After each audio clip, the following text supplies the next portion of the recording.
Sejam todos bem-vindos a essa casa, casa de adoração, lugar de adoração e lugar de louvor, amém?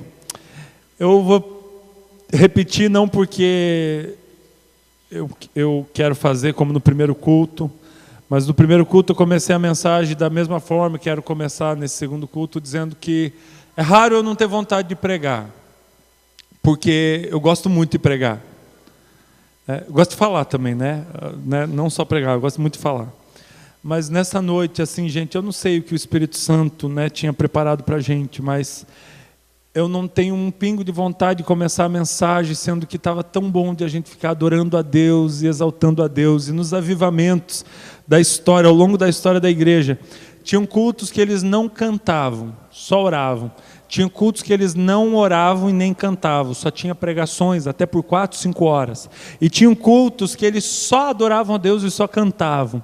Eu me lembro em São Bento do Sul, uns 8 anos atrás, uns 8 anos atrás, onde nós tivemos a oportunidade de participar de um culto, onde não teve pregação, e nós ficamos numa igreja com capacidade para 500 pessoas, e cada pessoa, quando queria, levantava e podia cantar a música que quisesse, todo mundo estava só orando e cantando, e passou a hora do almoço, e a gente ficou dentro daquele lugar com aquelas 500 pessoas cantando, e um levantava e cantava uma música, e outro levantava e cantava outra, e sem instrumentos, sem banda, sem luz, sem nada, e passou a hora do almoço e a gente não queria sair daquele lugar, amém? Eu creio que a gente precisa ainda, como igreja, amadurecer muito quando se trata de louvor. Porque louvor é um negócio que a gente ainda precisa crescer muito, amadurecer muito, para poder entender. Amém? Abra sua Bíblia, lá no livro de Tiago, capítulo de número 4. Lá no finalzinho da Bíblia. Desculpa, capítulo de número 5.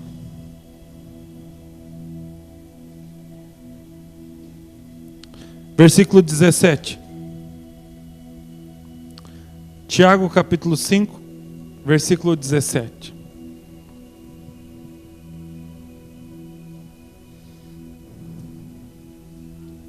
Obrigado.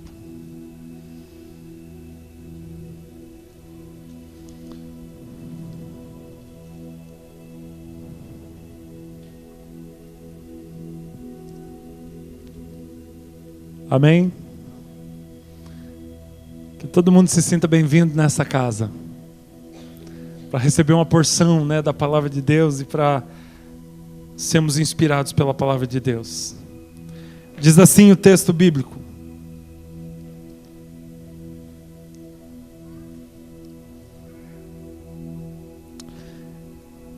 Elias era humano como nós. Ele orou fervorosamente para que não chovesse. E não choveu sobre a terra durante 3 anos e meio. Orou outra vez, e os céus enviaram chuva, e a terra produziu os seus frutos. Amém?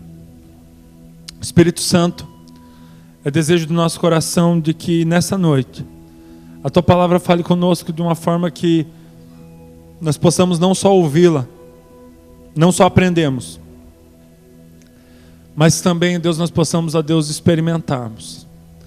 E que o experimentar, ó Deus, complete o aprender. E que o experimentar complete, ó Deus, o ouvir. E que o experimentar, ó Deus, complete, ó Deus, tudo aquilo que fizemos nesse lugar, Pai. É o que nós oramos em nome de Jesus. Amém. Amém? Eu não quero trazer uma palestra. Eu quero trazer um compartilhar daquilo que o Espírito Santo está colocando no meu coração com o pastor dessa casa, dessa igreja. O texto diz que Elias orou fervorosamente, até que, pedindo que não chovesse. Não choveu por 3 anos e meio. Quem não conhece o contexto não sabe, mas o que estava acontecendo é que existia uma nação, onde o rei da nação, Acabe, era um rei pecador, e um rei que estava levando a nação, junto com a sua esposa, ele, Acabe e Jezabel, ele estava levando a nação a adorar outros deuses. E Elias, ele se levanta para ser uma voz profética, E Elias aparece, surge da história do nada, com a roupa esquisita, de um jeito tão esquisito. Ele surge do nada e ele diz: não vai chover. E durante 3 anos e meio não chove. E as pessoas ficam muito chocadas. Como que um homem surge do nada e ele diz para que não chova e não chove. E vem uma seca e um tempo terrível. E até que um dia, dado o tempo certo, Elias aparece. E Elias vive aquela experiência da pequena nuvem do tamanho da mão de um homem. E Elias ora para que chova novamente. E aí chove. E aquele tempo de seca cessa. É um símbolo de um homem que tem uma unção muito tremenda. Um homem com um poder de Deus muito forte na vida dele. E o que me chamou a atenção nesse texto que nós lemos nessa noite, lá no Novo Testamento, muitos anos depois do que a história de Elias aconteceu, é que o texto diz: Elias era humano como nós. Eu tenho entendido e quero compartilhar com vocês algo que o Espírito Santo está falando no meu coração. A gente tem tratado muitas vezes a igreja como um lugar filosófico. Então, nós sentamos nessas cadeiras e nós viemos para esse lugar na tentativa de aprendermos uma nova filosofia. E se aplicarmos essa nova filosofia na nossa vida, algumas coisas vão mudar muito que lentamente, algumas coisas muito pequenas. E talvez a gente vai viver uma vida melhor. E eu sei que pode impactar você, mas Deus não te chamou para viver uma vida melhor. Não é interesse de Deus de que você melhore a sua vida. O que Deus quer é que a sua vida seja transformada, que a sua vida seja mudada, que a sua vida seja impactada e que a sua vida seja radicalmente influenciada pelo Evangelho. E não é por uma nova filosofia. Nós não estamos aqui para motivar você ou talvez trazer uma palestra ensinando os princípios do Evangelho para que você viva melhor. Eu não sei, eu tenho sentido assim muito forte no meu coração que a gente tem tido muita teoria. Deixa eu só puxar aqui para que eu possa ficar livre. Que a gente tem tido muita teoria, mas que a gente não tem tido, somado a essa teoria, a prática. E quem aqui sabe, quem trabalha com educação, sabe que a prática ela tira o sentido da teoria. Se tem ausência de prática, a teoria quase que não, né? Eu estava no workshop na Expo-CIAF, queria agradecer os meus irmãos que ao meu convite foram lá na Expo-CIAF na oficina de coach, mas eu estava num outro workshop que era sobre liderança, gestão por competência, avaliação por competências, e a professora Isabela, que veio para falar desse assunto, ela disse o seguinte: ela disse que nós poderíamos ter uma aula sobre como aprender a nadar. Então imagine se a gente tem uma apostila, vou pegar a Bíblia aqui como exemplo. Imagine a gente tem uma apostila, e aí eu digo para vocês, abram lá no capítulo 1, como nadar. E nós poderíamos ter muitas aulas sobre como nadar. E falarmos, né, qual que são os estilos de natação, como se faz, como se respira, como tudo. E fazemos muitas aulas. Aí chega no dia, vai ter agora uma prova sobre todo o assunto que você aprendeu sobre natação. Você vai lá e estuda aquele estudo decoreba, né, que é o péssimo estudo, mas aquele estudo tipo assim, nado tal, assim, respiração, tal, aqui, respiração, beleza, decorei, vou lá, respondo a prova, tiro 10 na prova. Tirar 10 na prova significa que você aprendeu a nadar? Se te colocar dentro da água, você sabe nadar? Provavelmente você tem noção do que é nadar, mas você não sabe nadar. E eu tenho percebido que a igreja tem sido essa escola de natação no seco. A religião, eu posso definir a religião como isso, uma escola de natação sem água. Que é o quê? Nós viemos aqui e ensinamos uma filosofia. Aí nós temos uma série de religiões aí espalhadas pelo mundo ensinando filosofias. E o cristianismo se torna só mais uma filosofia. E a gente te ensina tudo bem certinho. E eu vou dizer uma coisa para vocês, querem ver? Eu vou pegar um exemplo, eu usei o exemplo da natação que eu ouvi recentemente, mas eu vou pegar um exemplo cristão, o perdão. Nós podemos ensinar você sobre o que é perdoar. E nós podemos ter eu posso trazer aqui tudo que a Bíblia fala sobre perdoar, o porquê perdoar, a importância de perdoar, os resultados de perdoar, os benefícios de perdoar, como perdoar um mandamento, como perdoar uma decisão. Eu posso ensinar tudo aqui numa noite para vocês. Algumas pessoas podem sair daqui convictas de perdoar, mas existe uma situação que eu já vivi na minha vida, que é nesse movimento do cristianismo, que não é uma religião, mas de sentir a presença de Deus me tocando, e quando Deus me toca de uma forma assim que é pular dentro da água, daí no caso é experimentar de Deus algo verdadeiro. Aí quando eu estou sentindo a presença de Deus e o amor de Deus me vem à memória, trazido pelo próprio Espírito Santo, as pessoas que me feriram, as pessoas que me magoaram, as pessoas que me maltrataram. E aí o Espírito Santo agindo em mim, ele me leva pelo poder do Espírito Santo. Romanos capítulo 1, o Evangelho é poder de Deus para a salvação de todo aquele que crê. Pelo poder, e quando fala poder, vem lá, dunamis, vem lá da palavra dunamis, que é um poder que gera, de dentro para fora. Aí eu, pela capacitação do Espírito Santo, pelo mover do Espírito Santo, eu então consigo perdoar de um jeito que eu nunca conseguiria no natural. O Evangelho não é só para ser entendido. Na verdade, ele nem é possível de ser entendido, porque, fala sério, gente, o Evangelho é loucura para o mundo, é loucura para quem se considera sábio do mundo, é loucura. O herói que morre na cruz, por amor, é loucura o Evangelho, não é compreensível. Nosso símbolo de vitória é uma cruz vazia, é loucura para os homens. E eu quero que você preste atenção nisso. O que o Espírito Santo quer fazer muitas vezes é com que o mundo não nos entenda, com que o diabo não nos entenda, com que as coisas dessa cultura não nos entenda, que a gente haja realmente de um nível que ninguém nos entenda, mas que seja um nível correto, aquilo que Deus está colocando no nosso coração. Quando o Espírito Santo me tocava, se manifestava, quando eu falo se manifestar, é sentir, é experimentar, e eu quero que você grave essa palavra, que durante essa noite eu vou falar sobre isso, é experimentar. Não é uma filosofia sobre como pedir perdão. Não é uma aula sobre como pedir perdão. É pular na água. E eu não sei, eu recebi um videozinho pelo WhatsApp esses dias, que era um pai bem bruto, de antigamente, pegando o filho, não sei se alguém viu esse videozinho, jogando o filho na água. Aí o filho, eu não sei nadar. Ele diz, então agora aprende, vá até a outra margem lá. E o filho tendo que se virar e chegando na outra margem. Aí ele diz assim, o filho diz, pai, e agora como que eu volto? Aí a mãe está lá do lado, desesperada, Quem viu sabe, A mãe está lá do lado, desesperada. E o pai diz assim, agora você se joga na água e volta para cá nadando. Aí a mãe dele disse assim, mas e se ele se afogar? Quem que vai salvar ele? Daí ela olha, ele diz assim, você pula e salva. Ela diz, mas eu não sei nadar. Aí ele olha para ela e ela sai correndo, Eu não senti assim que ele queria jogar ela também dentro da água. Então quando nós falamos de pedir perdão ou de perdoar quem te ofendeu, mas vou dar ênfase no perdoar quem te ofendeu, a teoria ela é muito prática, é fácil de eu dizer aqui para vocês como perdoar. É muito simples.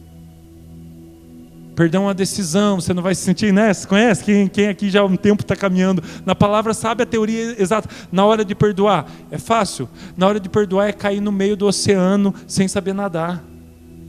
E aí a filosofia não serve de nada. Você está lá afundando. Esses dias eu sei nadar, eu nado até razoavelmente, assim, o suficiente, E esses dias eu tive uma oportunidade, fui andar de jet ski e caí lá no meio do mar aberto e fiquei muito ansioso, nervoso no meio do mar aberto, pensando, cara, como que eu vou fazer se eu afundar aqui, aquela escuridão para baixo daquela água? Aí a minha pergunta é, se eu tivesse só tido aula teórica, e se eu soubesse tudo teoricamente, mas na hora que eu afundasse no meio do oceano, eu ia parar, respirar não dá lá embaixo, mas voltar, respirar e pensar assim, não, a teoria me diz, faça isso ou faça aquilo, a teoria não ia me ajudar. E eu quero dizer para vocês exatamente isso. A teoria do Evangelho não muda a vida de ninguém. O Evangelho na teoria não muda a vida de ninguém. Ou você tem uma experiência com Deus, ou você não tem. A experiência com Deus pode vir da palavra, da pregação da palavra? Pode. A experiência com Deus pode vir da pregação da palavra? Pode. A experiência com Deus pode vir de tempo de oração, oração sincera, oração que você abre o teu coração para Deus? Pode. Mas o que eu quero que você entenda é que a teoria não pode fazer nada por você. Por isso que eu estou ministrando esse texto, onde diz assim, Elias era humano como nós, mas ele orou fervorosamente. E por ele ter orado fervorosamente, ele experimentou algumas coisas de Deus que eu não experimentei. E a minha curiosidade ao ler esse texto é o porquê que o autor coloca essa palavra antes. Elias era humano como nós. para dar na nossa cara, dizendo: olha, Elias não era um cara mais especial do que o normal. Elias não era um cara diferenciado apenas. Elias era humano como você, Jonathan, e você pode viver o que Elias viveu, e você pode experimentar o que ele experimentou. Agora, eu quero que você preste atenção em um detalhe. Qual detalhe? Elias orou fervorosamente. O que é orar fervorosamente? E aqui talvez a gente entenda do porquê que o nosso evangelho é muito teoria, porque está faltando o fervorosamente. O que é fervorosamente? Fala da intensidade com que se faz as coisas. O que é religiosidade? Religiosidade é fazer a coisa certa. É fazer a coisa certa, só que de forma artificial, mecânica, fria. Eu estou fazendo o que é certo, eu estou orando a Deus, mas eu estou fazendo com que intensidade? O texto não diz: Elias era humano como nós, orou e as coisas aconteceram. Elias era humano como nós, orou e os milagres aconteceram, e ele teve uma experiência com Deus. Não. O texto diz, e o texto dá o detalhe: Elias era humano como nós, e orou fervorosamente. E a gente vai debater um pouco sobre isso nessa noite. O que é fervorosamente? Eu posso ler a Bíblia, mas eu posso ler a Bíblia fervorosamente. Eu posso orar, mas eu posso orar fervorosamente. Eu posso cantar, mas eu posso cantar fervorosamente. A palavra fervorosamente, a palavra fervor, ela mostra intensidade. Com que intensidade que eu faço isso? Com que intensidade? A palavra fervorosamente, ela também mostra profundidade. É calor. É calor. Aí tem uma história para a gente falar. Vamos falar fervorosamente. O coração aquecido, o coração quente, sabe? A minha oração com o coração aquecido. Aí eu lembro dos 2 discípulos no caminho de Emaús, quando eles estavam voltando para Emaús, saindo de Jerusalém, voltando para Emaús. Jesus começa a falar com eles, e quando Jesus começa a falar com eles, eles depois dão um testemunho, relatam um para o outro, e eles dizem assim: ardia em teu coração enquanto ele falava? Então quer dizer que o fervorosamente, ele pode ser um resultado da palavra de Deus, ou da voz do Espírito Santo, ou da voz de Jesus falando comigo e com você. Fervorosamente pode ser o resultado. Eu vou lendo a palavra, eu vou ouvindo a palavra, eu vou ouvindo os relatos da palavra, e eu vou aquecendo meu coração, e aí eu vou chegar no ponto, como Elias, de orar com o coração aquecido, de orar fervorosamente. Eu lembro de Lutero, quando Lutero foi no barbeiro, e chegou no barbeiro, o barbeiro teve a ideia de fazer uma pergunta para Lutero, e o barbeiro perguntou para Lutero: mestre Lutero, como que o senhor faz para orar? Lutero diz: eu vou lhe enviar uma carta te explicando como que eu faço para orar. Chega em casa, escreve 40 páginas e envia essas 40 páginas para o barbeiro sobre como orar. E nessas 40 páginas, uma obra de arte sobre oração, ele descreve que Lutero começa lendo a palavra, lendo a Bíblia, e ele escolhe um texto da Bíblia e ele lê esse texto por várias vezes, na expectativa de, ao ler por várias vezes esse texto, o coração dele ir se aquecendo. Depois que ele lê esse texto por algumas vezes, ele tem a seguinte prática: ele pega o texto e prega para ele mesmo, e ele fala o texto para ele mesmo. E quando ele fala o texto para ele mesmo, ele chega num ponto que Lutero, e quem conhece aqui um pouco, né, da história de Lutero, ele chega num ponto onde Lutero diz o seguinte: eu começo a sentir que já não sou mais eu pregando para mim mesmo, mas o Espírito Santo pregando para mim. E ele diz: e nesse momento eu sinto que eu estou no ponto para orar. Gente, por que eu estou falando isso? Porque não adianta nós virmos para a igreja, nós estamos aqui, nós somos cristãos, ou católicos, ou protestantes, ou, sabe, não adianta, se nós não tivermos experiência, se nós não experimentarmos, se nós não vivemos. A gente fica debatendo aí, né, nas redes sociais, eu não, né, mas eu vejo o pessoal debatendo nas redes sociais, tentando convencer os ateus de que Deus existe. O que para mim é uma coisa totalmente absurda, tentar convencer um ateu que Deus existe. Nós não precisamos tentar convencer, nós precisamos deixar que ele experimente. E diz, né, C.S. Lewis, ele diz o seguinte: quando um leão está preso, né, o leão não precisa ser defendido. Você precisa apenas abrir a jaula, o leão se defende. Nós não precisamos tentar provar para nenhum ateu de que Deus existe. Nós não precisamos provar isso para ninguém. Por quê? Nós apenas precisamos abrir a jaula. E esse abrir a jaula, muitas vezes é com a minha vida, com a vida que eu vivo. Deus não quer que você tenha uma vidinha melhor. Deus não quer que você só melhore. Deus não quer que você evolua. Deus não quer que você desenvolva. Deus não quer que você adote uma nova filosofia de vida. Deus quer transformar a tua história. Impactar. Transformar de verdade, mudar quem você é. Pelo poder que vem de dentro para fora e que a Bíblia chama de o poder do Espírito Santo. Então o Evangelho, ele não é apenas para ser pregado, mas ele é para ser vivido. E ele não é só para ser vivido de forma fria, mas é para vivermos isso fervorosamente, com intensidade. E eu quero usar não só fervorosamente, não só com intensidade, mas com paixão. Você já foi servido por alguém que tem paixão por aquilo que faz? Você já viu alguém que tem paixão jogar futebol? Ultimamente a gente não tem mais tido essa oportunidade, porque o dinheiro cresceu muito, e os comentários que eu ouço quando a gente assiste futebol é: meu Deus, esses caras ganham tanto para ficarem fazendo essas ceninhas aí dentro do campo. Mas quem aqui lembra de futebol mais antigamente? Quem lembra do futebol quando era uma época, né? Não sei, uma época mais... Há uns anos atrás, quando não era tanto dinheiro, quando o cara jogava por amor ao escudo do time. A gente via aqueles argentinos entrando, eu me lembro quando era criança, a gente via os argentinos entrando no campo, aqueles caras cabeludos com uma faixa amarrada na cabeça. Quem lembra disso? Anos atrás. Quando você pegava um time da Argentina, ou a própria seleção argentina, entrava aqueles caras cabeludos com uma faixa aqui amarrada na cabeça. Meu, cara, você já começava a orar, você já começava a rezar, você dizia... Porque o cara, se ele precisasse comer grama, ele ia comer. Mas ele ia mostrar para a torcida que ele estava ali para fazer de tudo para jogar. Para fazer gol e para ganhar o jogo. Sempre foi a marca, ou não é? Quem aqui lembra disso anos atrás? Eu me lembro lá na época, né?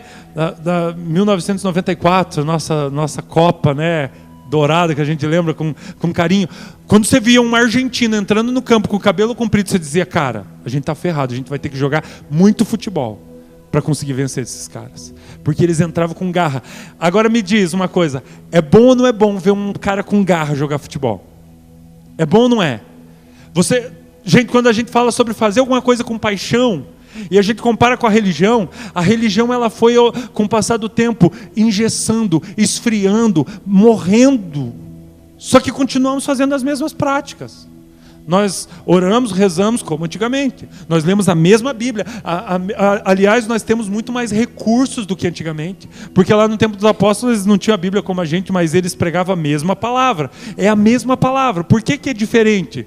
Porque a gente não tem feito, a gente tem feito as mesmas coisas, com um detalhe: não estamos fazendo com fervor, com paixão. E eu quero dizer para você que a paixão, o fervor, está muito relacionado à tua expectativa. Você perde a expectativa de vir ao culto, de viver uma experiência com Deus. Você perde a expectativa de orar e Deus fazer algo na sua vida. Por isso que é muito massa quando você é novo, convertido, você está tendo uma experiência nova com Deus, é muito legal. Por que é muito legal? É muito legal porque você ora e você realmente espera que vai acontecer. É igual aquela história que estava lá no Nordeste, os dois, o pai e o filho estavam numa reunião de oração, e eles estavam numa reunião de oração muito fervorosa, para que chovesse lá, né, no interior do Nordeste, onde já fazia muito tempo que não chovia. E na hora de ir embora da reunião de oração, o filho falou: pai, vamos pegar o guarda-chuva. E o pai disse: meu Deus, meu filho, mas aqui já não chove faz anos, para que pegar guarda-chuva? Eu disse: mas a gente não acabou de orar pedindo para que chovesse? A gente se torna esse tipo de gente. Eu gosto daquela história, Charles Finney. O pessoal da igreja chega para o Charles Finney e diz assim: podemos orar por você? E ele disse: não, por que vocês vão orar por mim? Eu estou vendo vocês oram e nada acontece. A gente, com o passar do tempo, a gente corre o risco de perder a expectativa. Quando a gente perde a expectativa, a gente perde a paixão. Vai chegar as eleições. E aí? Uau, vamos votar, porque agora é uma oportunidade do Brasil mudar, porque quem sabe, né, eu voto para o meu partido, né, para o meu candidato. É assim que a gente faz? Por que a gente não tem fervor para votar? Porque acabou a expectativa. Acabou, nós não temos expectativa de, através das eleições, de mudar. É ou não é? A gente perdeu de 7-1 para a Alemanha. Aí vai ter a próxima Copa. Como que vai ser? Claro, nós como bons brasileiros, nós sempre vamos torcer para a nossa seleção e sempre com paixão. Mas vai ser a mesma paixão? Vai ser a mesma? Não vai. Os nossos filhos vão ter a mesma paixão pela seleção brasileira? Nossos filhos vão torcer para o Barça, para o Bayern de Munique. Os nossos filhos nem vão querer torcer, né? Os meus vão torcer para o Palmeiras, é regra, né? Não tem opção. Mas a tendência das crianças agora já não é mais nem ter interesse para os nossos times. Por quê? Acabou a expectativa. Vocês estão entendendo? Em relação às coisas de Deus, o diabo, ele trabalha de várias formas para fazer com que você perca as expectativas. Porque a fé, ela tem uma base. Quando a gente vai para Hebreus capítulo 11, versículo 1, diz o seguinte: a fé é a certeza das coisas que esperamos, a prova das coisas que não vemos. Então quando nós falamos de expectativa, até o mundo nos diz, não tenha muita expectativa, porque se a tua realidade, lembra daquele conceito, a realidade for menor do que as tuas expectativas, então frustração. Mas quando nós estamos falando em termos espirituais, a fé, ela não é só uma expectativa. A fé é a certeza. Então eu estou falando, quando diminui tua expectativa, diminui tua paixão. Mas quando nós falamos e substituímos expectativa por fé, então eu vou vir para o culto, eu creio que quando eu vou me reunir com os meus irmãos, milagres vão acontecer. Eu creio que quando nós começarmos a adorar a Deus, essa cidade vai tremer. Eu creio que quando nós levantarmos as mãos, começarmos a orar, vai ser coisa tremenda. Não porque eu tenho expectativa que gera paixão, mas porque eu tenho fé, que é a certeza das coisas que eu espero e a prova das coisas que eu não vejo. E essa fé gera fervor. O porquê que Elias orou com paixão. Por que ele fez isso com paixão? Ele fez com paixão porque ele tinha fé. Ele tinha certeza de que se ele orasse e se ele pedisse, Deus ia agir. Todo mundo que experimenta alguma coisa de Deus, todo mundo que experimenta alguma coisa do Espírito Santo, experimenta por causa disso.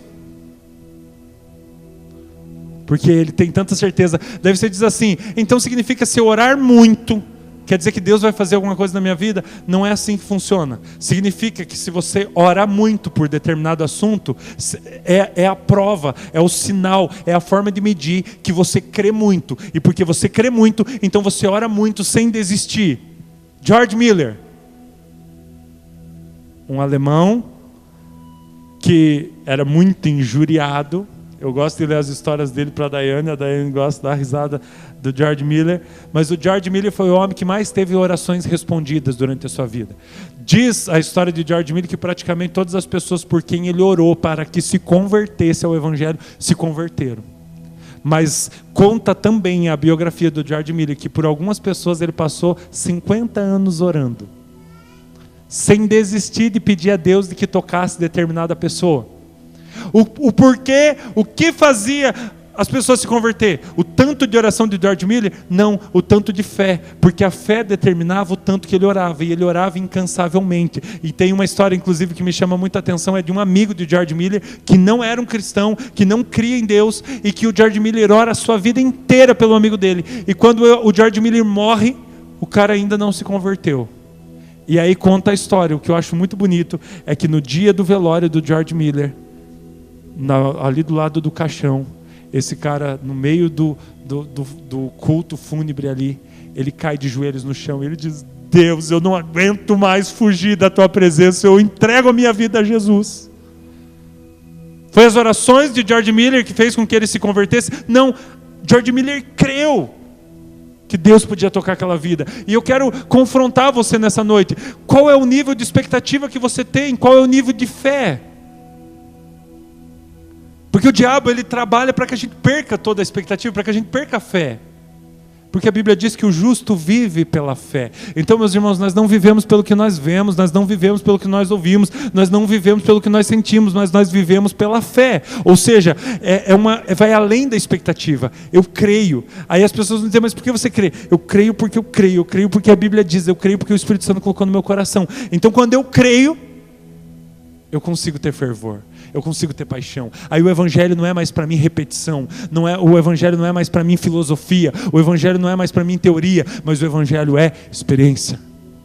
E isso precisa ser pregado, precisa ser ministrado em várias fases da nossa vida, porque a partir do momento que você se converteu, parece que você já está correndo o risco de em algum momento próximo de começar a esfriar na fé. Por quê? Porque quando você vai estudar a palavra de Deus mostra que o diabo trabalha, ou seja, o nosso inimigo espiritual trabalha para que você perca a fé, o fervor e a experiência. Para que você fique só com a teoria, porque o diabo sabe que a teoria não faz nada.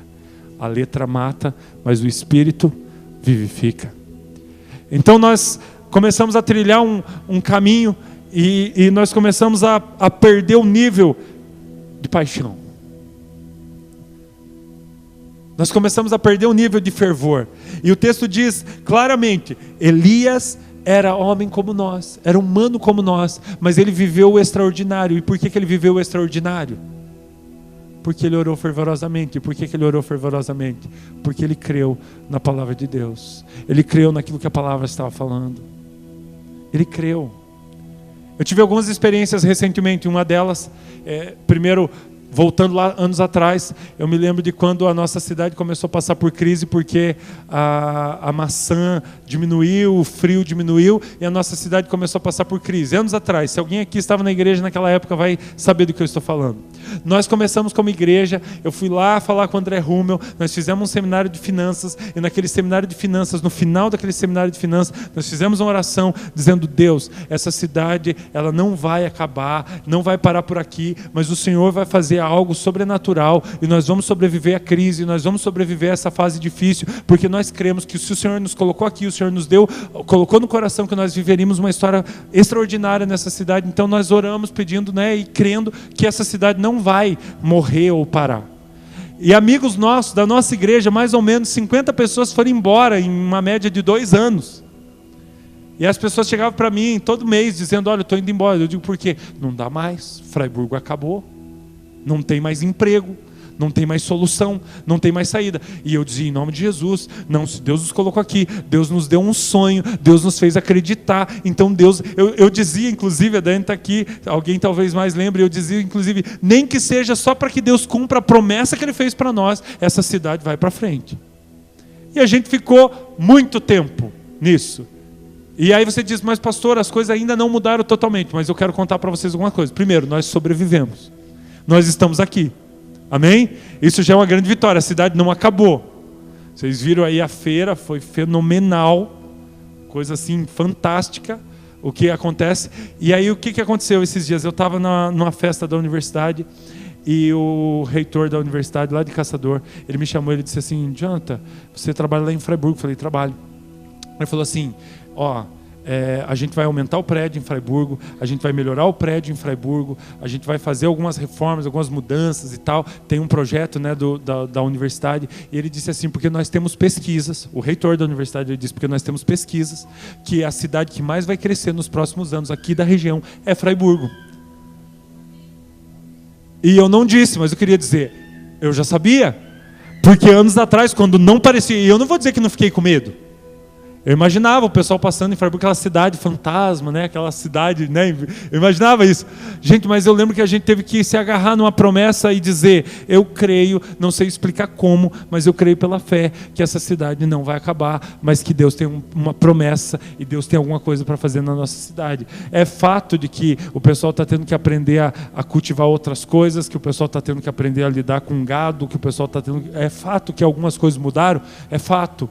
Mas a gente está vivo e a gente vai continuar vivo e nós vamos ser a cidade que mais vai crescer nos próximos anos. Vocês creem nisso? Em nome de Jesus. Vamos ser muito prósperos. Em nome de Jesus. Então, queridos, quando nós falamos, aí nós continuamos tendo expectativa. Até quando a gente está falando desse exemplo da cidade, a fé faz a gente ter expectativa. Eu vou continuar investindo, eu vou continuar animado, eu vou continuar feliz nessa cidade, eu vou continuar crendo que essa cidade é uma cidade boa para morar, eu vou continuar crendo que coisas grandes de Deus vão acontecer nessa cidade. Eu vou continuar crendo que eu vou prosperar e vou viver aquilo que Deus prometeu que eu ia viver. Então, quando nós falamos da expectativa que Elias tinha, não era só expectativa, mas era fé. E a fé que Elias tinha fazia com que ele tivesse fervor. E o fervor, a intensidade, a paixão fazia com que Elias não só vivesse a filosofia da oração, ou a filosofia do poder de Deus, mas ele experimentava. Eu quero desafiar você e perguntar para você nessa noite, o quanto você tem vivido do Evangelho, sabe? O quanto disso é filosofia, teoria, e o quanto disso é experiência. Quando eu era criança, eu me lembro que se falava assim, eu encontrei Jesus. Um convertido era quem teve um encontro com Jesus. Isso era um convertido. Ele não aderiu a uma filosofia. O Evangelho não se trata de uma filosofia, o Evangelho se trata de uma pessoa, conhecer Jesus, experimentar Jesus e ser tocado por Jesus e ter uma experiência com Jesus. Então, meus irmãos, você quer experimentar o Evangelho na prática, na sua vida, no seu dia a dia? Não sei. Você vai ter que ter uma atitude, primeiro, de fé. Segundo, de fazer as coisas com paixão. De fazer fervorosamente. E fazer fervorosamente vai mudar a realidade da sua vida. Vamos colocar isso agora no mundo dos negócios ou no mundo profissional. Se você sair daqui hoje e tiver certeza que você pode fazer tudo que você faz todas as semanas, mas apaixonadamente, vai mudar alguma coisa na sua vida? Vai. Se você trabalha com algum tipo de comércio, se você depende de algum tipo de clientes, todos nós dependemos de algum nível, né, de clientes. Se você fizer o que você faz apaixonadamente, vai fazer diferença para os teus clientes? Se você é funcionário, empregado, e se você fizer isso apaixonadamente, vai fazer diferença para o teu patrão? Exemplo, o apóstolo José no Antigo Testamento. José era escravo. Como que José fazia as coisas? Pelo que a Bíblia fala, apaixonadamente. Ele era o melhor escravo. Aí ele subiu de nível, de escravo ele foi ser prisioneiro. Como que ele era como prisioneiro? O melhor prisioneiro. Se tornou o maior nome do Egito abaixo do faraó. Mas ele fazia, ele vivia. É uma característica dos homens de Deus. Preste atenção, a característica dos homens de Deus. Eles viviam de uma forma intensa. Eles faziam as coisas com intensidade. E a mensagem dessa noite é para confrontar o teu evangelho, a forma como você tem vivido a tua fé. Como que você tem vivido a tua fé? Intensamente, apaixonadamente. Você é apaixonado por Jesus. Você é apaixonado pelo evangelho a ponto do evangelho ser uma experiência para você e não só uma filosofia. Você tem experimentado orar por um doente, esse doente ser curado. Orar por alguma situação na sua vida que você não tem saída, mas daí você dobra o teu joelho e ora fervorosamente, intensamente, apaixonadamente, e algo sobrenatural acontece. Quem aqui já teve uma experiência, pelo menos na vida, de ter uma oração respondida? Levanta a mão só para mim saber. Amém? Eu acredito quase todo mundo. Me diz uma coisa agora, né? Como é ter uma oração respondida? Eu não sei você, mas às vezes que Deus me respondeu, era assim: Deus existe, e Deus me vê, e Deus ouve a minha oração, eu não acredito, né? O André me ensinou a gente não falar não acredito, né? Acredito, né? Em nome de Jesus, mas você diz assim: Deus me ouviu. Eu vou contar uma experiência muito simples, muito pequena, mas que foi assustadora para mim. Eu me lembro de ter tido uma dor de dente há muitos anos atrás, uma dor de dente muito forte. Fui no dentista, o dentista fez um orçamento, era um dente lá atrás, precisava de um canal, e ele fez um orçamento, e o orçamento era na época R$400, para um cara muito pobre, que eu ia demorar uns 3, 4 meses para juntar R$400 para viver, e muito menos para pagar um tratamento de dentista, na época muito difícil da nossa vida. A Dani está aqui olhando com aquela cara assim, era muito difícil a nossa vida, era muita pobreza. E eu me lembro que eu, com muita dor, o que a dor fez comigo? E aqui eu quero ensinar um princípio. Eu acordava às 4 horas da manhã, 5 horas da manhã, com muita dor. E eu sabia que a única solução era fazer um tratamento de canal. E que o tratamento de canal custava R$400. E que eu não tinha intimidade nenhuma, não tinha cheque, não tinha cartão de crédito. E que eu só tinha uma forma de chegar lá no dentista pagando à vista. O que a dor fez comigo? O que a dor faz com a gente? A dor automaticamente tira a gente da zona de conforto. Eu não conseguia nem dormir por causa da dor de dente. É muito simples, estou contando uma historinha bem pequena. Eu me lembro que eu dobrava o meu joelho e chorava que nem um bebê. Dizia assim, Deus, esse dente está doendo muito. Está doendo pra caramba. Eu não tenho R$400 e não vou ter tão cedo. Quando acabava a oração, eu dizia em nome de Jesus, amém, e ia dormir? Não, porque a dor continuava. Então eu continuava orando. E quando a dor aumentava, eu orava fervorosamente. Dizendo, eu não aguento mais essa dor. É massa ver os machão, né, chorando de dor de dentro. Quando a dor é a dor, cara, não tem o que fazer. O que aconteceu? Passei uma madrugada inteira orando intensamente. Eu confesso para vocês, a dor era tanto que eu orei tanto, e eu orei tão fervorosamente. Aquele dia eu orei com muita intensidade. No outro dia, eu fui no banco. Fui no caixa eletrônico. Não tinha dinheiro nenhum para receber. Naquela época eu só tinha um salário. Eu recebia um único dia no mês. Não é igual hoje que eu recebo vários dias no mês, fica entrando, né, picadinho assim o salário.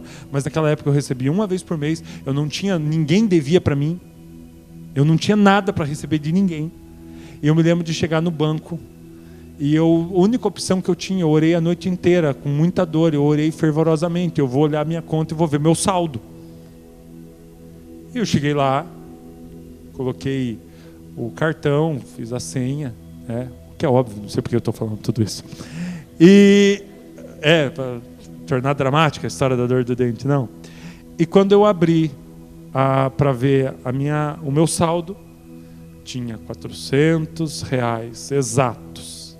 E eu olhei para aquele caixa eletrônico e era assim, gente, podia ter 500, ou podia ter 399, ou podia ter 350, eu ia dar um jeito de achar os outros 50 para completar. Não, mas tinha R$400. É simples, eu ia pegar aquele dinheiro, sair dali, ir lá pagar o dentista e fazer o tratamento de canal. É muito simples, não tem nada de grandioso nessa história, mas tem uma coisa que para você pode não significar nada, mas para mim significa: Deus ouve a oração e Deus envia a quantidade certa, na medida certa, para aquilo que eu necessito. Então só pode ser, eu só tenho certeza de uma coisa: Deus existe e Ele me vê, Ele me ouve, e só pode que Ele gosta de mim, porque Ele me atendeu.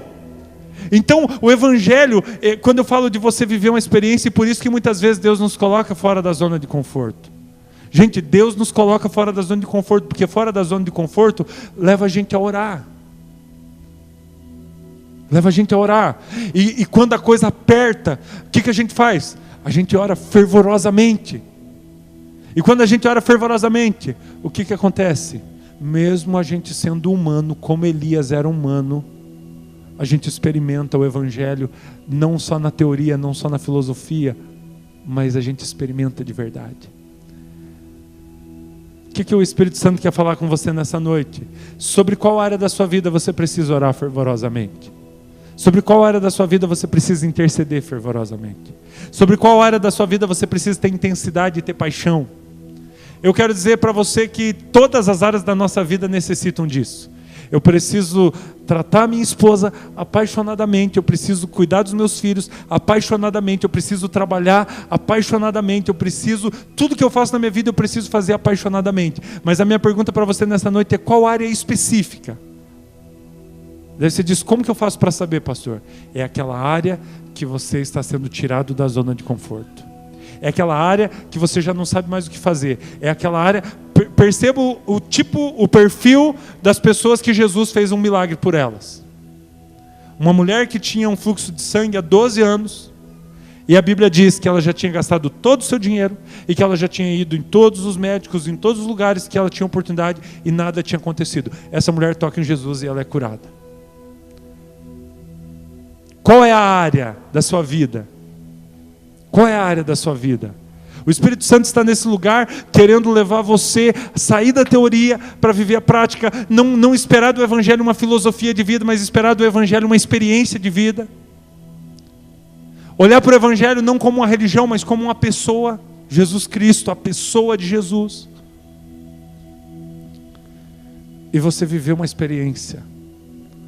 Você experimentar.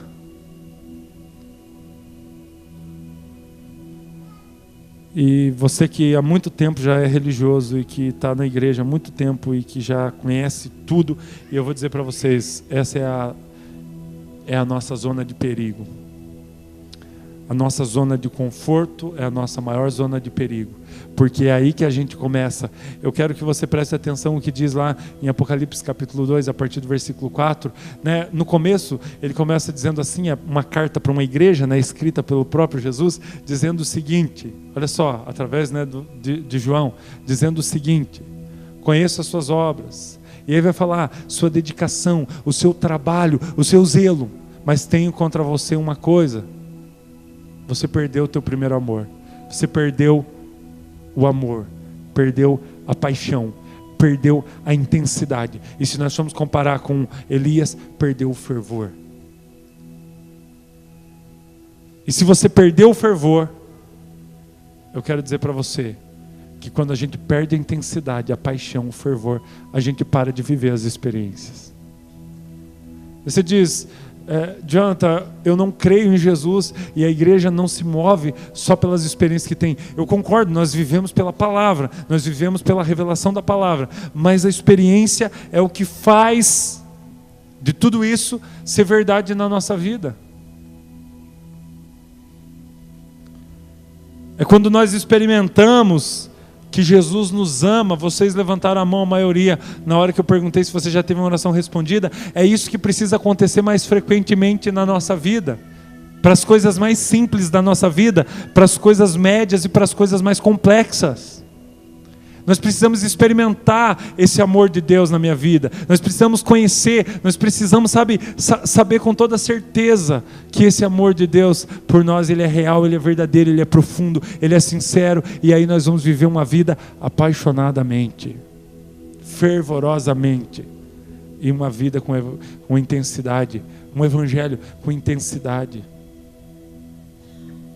Eu tive a oportunidade ontem de assistir aquele filme Até o Último Homem. Quem assistiu esse filme?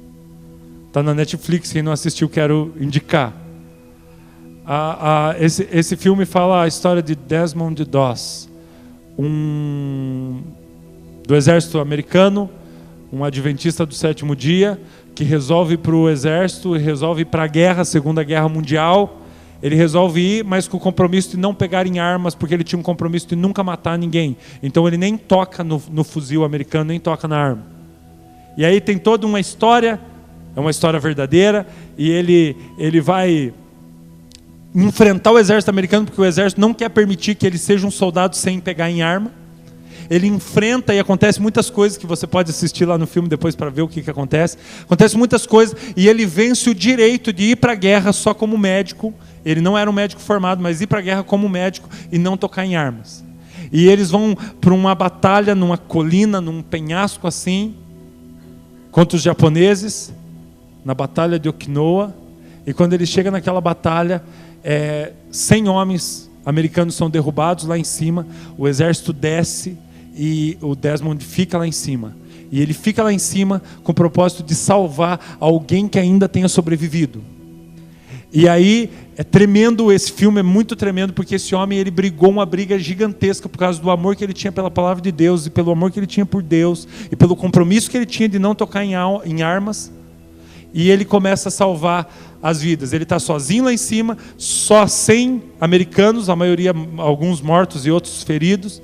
E ele começa a salvar homem por homem e descer por uma corda. As pessoas nem sabiam, o exército nem sabia que ele ficou lá em cima, achava que ele tinha também morrido lá em cima. E ele começa a descer pela corda os feridos. E ele sozinho, os japoneses ali, ele sozinho, ele começa a buscar. Você diz: pastor, você está contando o filme? Não, é história. É uma história verdadeira. Depois você assiste o filme para acompanhar a história verdadeira. E ele consegue salvar uma grande quantidade. Ele salva 75 homens sozinho, no território do inimigo, com o inimigo dominando a colina. Ele estava lá no meio dos japoneses, conseguindo escondido salvar os feridos americanos. Ele salva o capitão, inclusive, dele, e o capitão que, né, tinha humilhado ele, quando você vai ver o testemunho do capitão lá, ele diz assim, foi uma ironia eu ter sido salvo pelo Desmond. Ele era fraco, ele era magro, ele não tocava em armas, e ele salva 75 homens sozinhos. Nós choramos assistindo quando a gente via aquele homem se arrastando no meio dos mortos, se arrastando lá naquela escuridão, e enquanto ele se arrastava, ele dizia, Senhor, me ajuda a salvar mais um. Nós como cristãos, nós não podemos perder a nossa identidade, e não podemos esquecer que o Evangelho é poder. O Evangelho é poder, o Evangelho não é brincadeira, não é filosofia, não é teoria. O Evangelho não vai nos convencer, é o Espírito Santo, né? Não é a teoria que vai nos convencer, mas é o Espírito Santo que vai nos convencer, e é uma experiência de você dizer assim, cara, não tem, por exemplo, eu nunca mais posso me tornar um ateu, nunca mais. Eu perdi essa chance, essa oportunidade desde o dia que eu passei a ter experiências com Jesus, uma atrás da outra, de conviver, de viver, e de experimentar tanto, que ele passou a ser a minha maior paixão, o meu maior amor e o sentido da minha vida. E a gente estava, eu ouvi o Marcelo Jamal dizendo uma coisa, e eu faço das palavras dele as minhas, quando ele disse o seguinte, tudo que eu faço na minha vida, eu faço por um dia. Tudo que eu faço na minha vida, tudo que eu vivo, é por um dia, um único dia. O dia em que eu verei o meu Senhor face a face. E vou conhecê-lo como Ele me conhece. E eu quero dizer para você, se o Evangelho deixar de ser uma teoria, deixar de ser uma filosofia e passar a ser uma verdade para você, porque Jesus disse em João 14,6, eu sou o caminho, eu sou a verdade e eu sou a vida. Ninguém vem ao Pai senão por mim. E se você passar a viver isso como uma experiência na sua vida, e você passar a viver isso como uma realidade na sua vida, então você vai poder dizer a mesma coisa que eu disse aqui, não tem como mais eu ser um ateu, nunca mais, não tem como. É a mesma coisa que eu dizer que a Daiane não existe, que eu não acredito mais que ela existe. É impossível eu dizer que ela não existe, porque eu convivo com ela, eu conheço ela, e foi através, Jesus foi mudando a minha vida, e você que conhece Jesus sabe como funciona. Ele vai mudando a nossa vida por se manifestar diariamente, constantemente, minuto após minuto, falando comigo, me tocando, me gerando força, vida que vem de dentro para fora. Amém? Então eu quero terminar minha palavra nessa noite desafiando você, que talvez não tenha mais vivido experiências nos últimos dias, que talvez não tenha mais vivido algo assim profundo, ou que talvez tenha perdido o fervor. Como que está a tua oração? Como que está quando você vai ler a Bíblia? Como que está? Não sei, tive a impressão, corri o olho assim, tive a impressão assim, alguns falam assim, lê a Bíblia? O que é esse negócio? É um livro mais vendido do mundo, você pode comprar e você pode ler.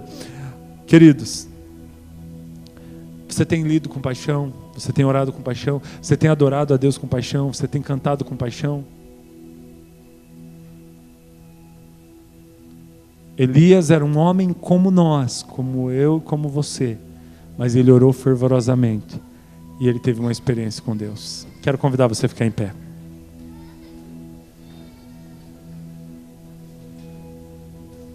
Quero convidar você a fechar os seus olhos.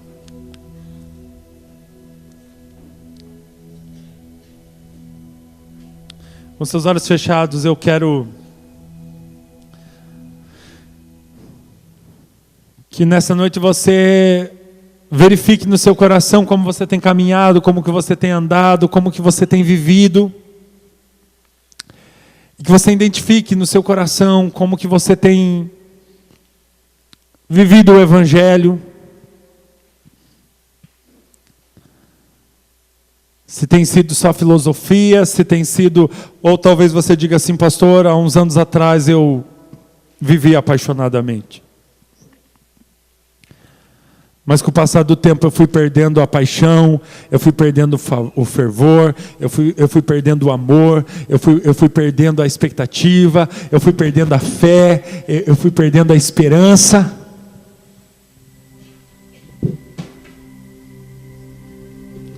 Mas o Espírito Santo de Deus está nesse lugar porque nós estamos reunidos em nome de Jesus. Ele está conosco até a consumação dos séculos, todos os dias Ele nos acompanha. E o Espírito Santo está nesse lugar para despertar o teu coração, para ministrar a sua vida e despertar o seu coração.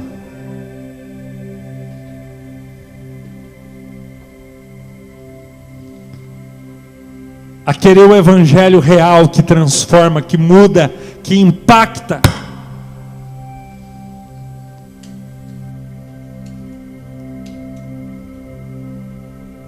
E dessa noite em diante, Deus quer levar você a de novo experimentar de ter as suas orações respondidas.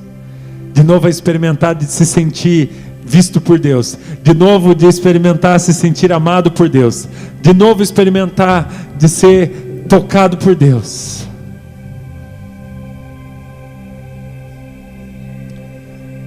Pai, nós oramos, Pai, porque nessa noite nós falamos sobre fé, sobre expectativa, sobre paixão. E nós oramos nesse momento em nome de Jesus. Nós oramos em nome de Jesus. E nós declaramos, Deus, que nós cremos, ó Deus, que o Senhor quer que nós saiamos desse lugar, ó Deus, cheios de expectativas, cheios de paixão, cheios de amor, cheios, ó Deus, cheios de fé, ó Deus, de que o Senhor é real, de que o Senhor toca a nossa vida, a nossa alma. Ó Espírito Santo, talvez você esteja aí no seu lugar agora com seus olhos fechados e se perguntando: eu tenho sido fervoroso, eu tenho sido intenso, eu tenho sido apaixonado, eu tenho vivido o Evangelho como uma experiência,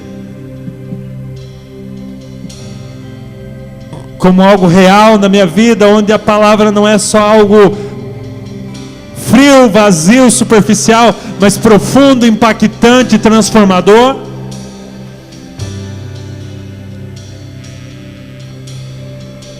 Talvez você perdeu a paixão.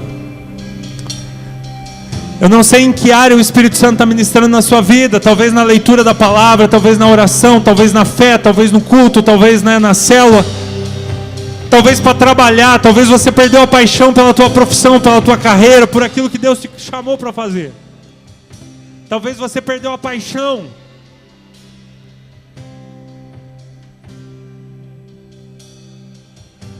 mas nessa noite o Espírito Santo quer te despertar.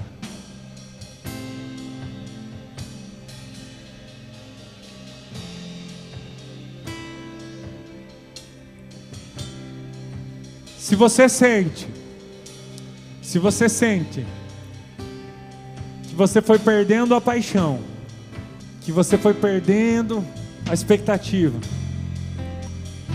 nós queremos orar por você nessa noite. Pai, nós oramos por essa casa, Deus. Nós oramos por cada pessoa nesse lugar, ó Deus, que sente em seu coração, ó Deus, que a fé tem esfriado, que a paixão tem esfriado, que a experiência com Deus tem esfriado. Nós oramos em nome de Jesus,